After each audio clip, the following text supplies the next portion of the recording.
Naniniwala ka ba sa faith only or belief only na doctrine? Panoorin mo tong video na to.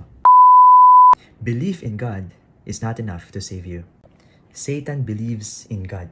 Job 1:6 and Job 2:1. Demons believe in God. Mababasa natin to sa Mark 5:6-9 and James 2:19. Sinners and idolaters believe in God. Mababasa natin to sa Acts 17:23. And even the Pharisees believe but do not confess lest they will be put out of the synagogue. Mababasa natin ito sa John 12:42-43. And even King Agrippa, who believed as confirmed by Apostle Paul in Acts 26:27-28, ay muntikan na ring maging Christian or mag-persuade to become a Christian. But neither Satan nor the demons, kahit maniwala sila, ay hindi magiging sapat para maligtas sila. At kahit ang mga sinners, nor Pharisees, and even King Agrippa, sinabi ng Bible na nag-believe sila at some point of their lives, pero hindi pa rin ito naging sapat upang sila'y maligtas or even maging Kristiyano. Ano ang kulang? Definitely, the Bible is very clear that obedience is a necessary part ng faith na requirement ng salvation. At sinabi sa James 2:24, "You see then that a man is justified by works, not by faith only." Hindi lamang sa mental assent or belief alone tayo na-justify.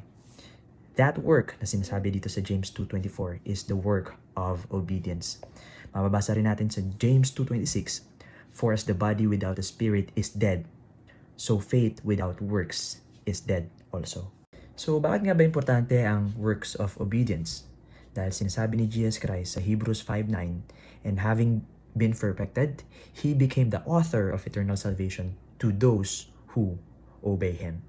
At kung ang nag-obey lamang ang makakatanggap ng eternal salvation, sino naman ang makakatanggap ng punishment for the eternal fire? Let us read 2 Thessalonians 1:8-9.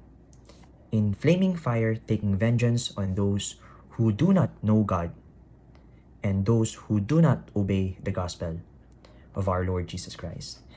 This shall be punished with everlasting destruction for the presence of the Lord and from the glory of His power." Una, those who do not know God. Ito yung mga tao na hindi kilala at mga taong hindi kumikilala sa Diyos. Pangalawa, those who do not obey the gospel. Ito yung mga tao na maaaring hindi naniwala o naniniwala lamang sa isipan, mental assent, subalit hindi sumunod sa ebanghelyo ng ating Panginoong Hesus. Sila ang mga tao na mapapahamak at sa walang hanggang kaparusahan. Again, yan ay mababasa natin sa 2 Thessalonians 1:8-9. Kaya't hindi sapat ang naniniwala lamang sa isip. It should be active faith, which is an obedient faith. Ito yung requirement ng ating Panginoong Hesus, which is to obey the gospel. At ano nga ba yung gospel? The gospel is the death, burial, and resurrection of Christ. Mababasa natin ito sa 1 Corinthians 15:1-4. Pero ang tanong, how do we obey the gospel?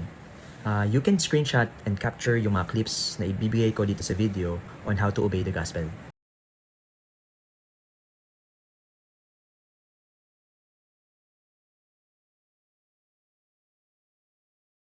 And lastly, please take note of the equation and the verse that I will show you in this picture.